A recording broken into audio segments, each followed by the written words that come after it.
ازيكم يا حلوين؟ الفيديو بتاع النهارده بقى يا جماعه بعنوان ايه؟ مفيش حاجه مستحيله، كله بينفع. قبل ما نبدا طبعا عايزين بقى لايك واشتراك وتشجعوني. النهارده كان عندي ايه؟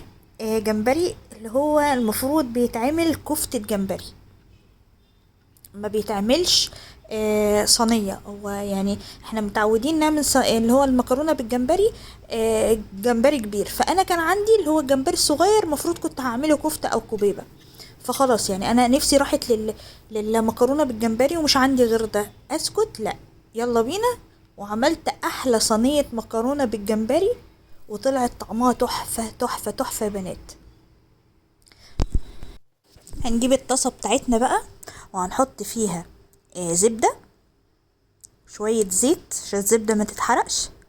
وطبعا هنا بقى يعني معرفش التصوير راح مني فين، حطينا الجمبري يتشوح كده. وهنا سلقت مكرونه، وطبعا عامله بقى ايه، مكرونه قواقع عشان ضميري يرتاح. فاهمين؟ قواقع بقى وجمبري وبحر وكده. هنا شوحت الجمبري، عطيته لون كده. وخلي بالكوا ده جمبري صغير فما خدش سوا يعني. وبعدين بفرغ مكان كده في النص ومعلقه زبده، وبحط فصين توم، فصين توم كبير يعني، معلقه توم. وكل ده في بعضه وقلبه. الريحه اصلا في الوقت ده قلبت البيت، الريحة كانت خطيرة. ومش هنحتاج اكتر من كده للجمبري. واصلا كله على بعضه 4 دقايق، خد 4 دقايق على النار. بعد كده هنعمل بقى ايه؟ البشاميل. بس البشاميل المكرونة دي انا بعملها بطريقة مختلفة. زبدة وزيت وبصل مكعبات صغيرة كده، ونقلبه ياخد كده درجة لون يعني، يدبل كده. وبننزل ب3 معالق دقيق كبيرة، واللبن. وطبعا الكمية على حسب ما انتي هتعملي، صينية كبيرة صينية صغيرة براحتك يعني. واللبن وتبتدي تقلبي. اللي انتوا شايفينه ده مش تكتلات، ده البصل يعني. وبفضل بقى وراها لحد ما تبقى بالقوام اللي انتوا هتشوفوه دلوقتي. والله يا بنات طالعة تحفة. الطعم، الريحة، الشكل، كله كله كان خطير. مفيش حاجة توقفنا، جمبري صغير جمبري كبير كله هيمشي يعني.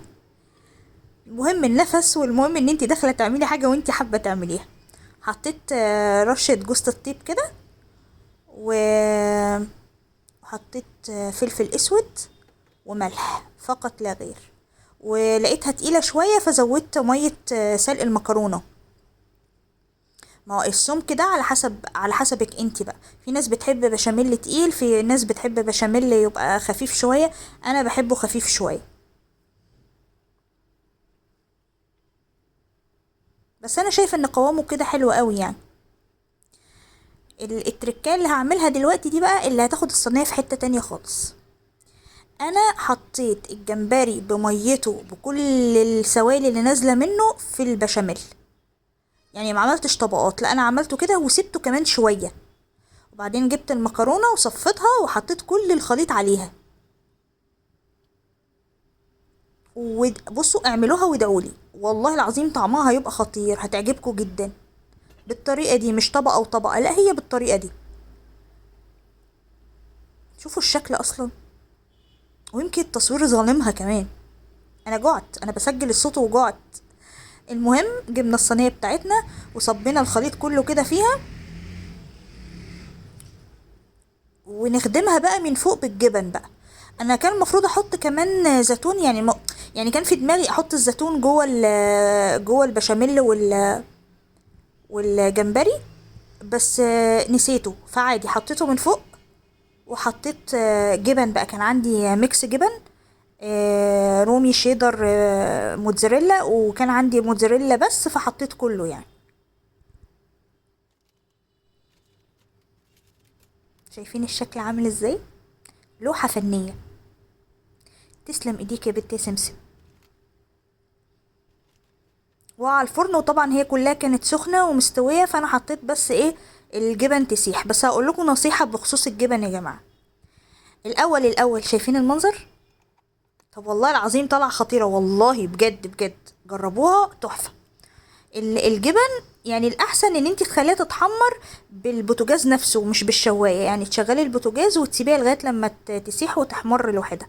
الشوايه بتحرقها شويه. او ممكن تكون انواع جبن، قولولي لو بتستخدموا نوع جبنه كويس ولقيتوه حلو قوي معاكم قولولي اسمه يعني. واشوفكم في فيديو جديد. باي.